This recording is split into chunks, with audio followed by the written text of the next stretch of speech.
Have you ever heard of the Women's Army Corps, or the WAC?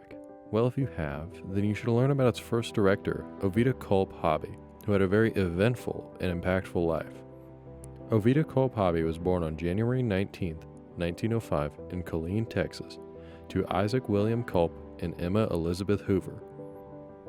Hobby's father was a lawyer and state legislator who inspired an interest in government and public service into Hobby. As a child, she would visit her father's office daily and reportedly read the congressional record around age 10. She graduated from Temple High School and attended classes at what is now known as the University of Mary Hardin Baylor for 2 years. At age 20, around 1925, Hobby was formally asked to work as a legislative parliamentarian in the Texas House of Representatives.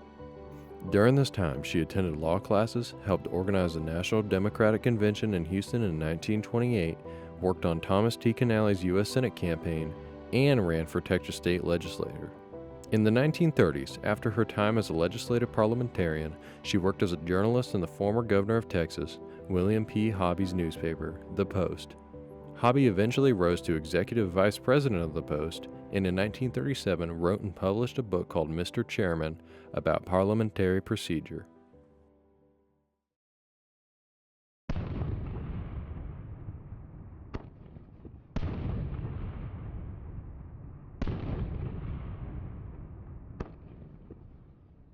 World War II is when Hobby's life began to change drastically.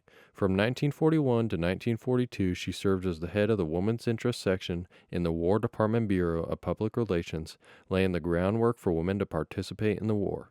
As the U.S. entered the war in December 1941, the discussion of women serving in the military became commonplace. This led to Congress passing a bill in May of 1942 that created the Women's Auxiliary Army Corps, otherwise known as the WAC. When the Women's Auxiliary Army Corps became integrated into the Army, changing its name to the Women's Army Corps, Hobby obtained the rank of colonel and remained as director of the Women's Army Corps for the remainder of the war. For her effective supervision of the Women's Army Corps and dedication, Hobby was awarded the Distinguished Service Medal by the Army in January 1945, making her the first ever woman to receive this award.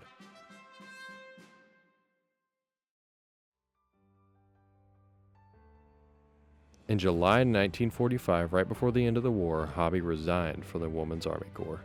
Hobby's interest in politics was reignited during Dwight D. Eisenhower's presidential campaign, as Hobby actively supported his bid for office.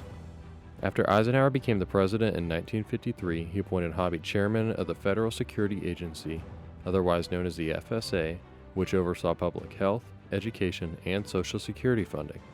However, the FSA was dismantled shortly after, and Eisenhower created the Department of Health, Education, and Welfare, naming Hobby as the first secretary of the new department, which also made Hobby the second ever female cabinet member. During this time, she aided in planning for the first distribution of the new polio vaccine in 1955. Later that year, Hobby stepped down from the job and would migrate between publishing and public service positions for the rest of her time. Hobby passed away on August 16, 1995, after which she received honorary degrees from universities and at Central Texas College dedicated a library to her life. Hobby received many awards throughout and after her life for her dedication to the nation and feats of public service.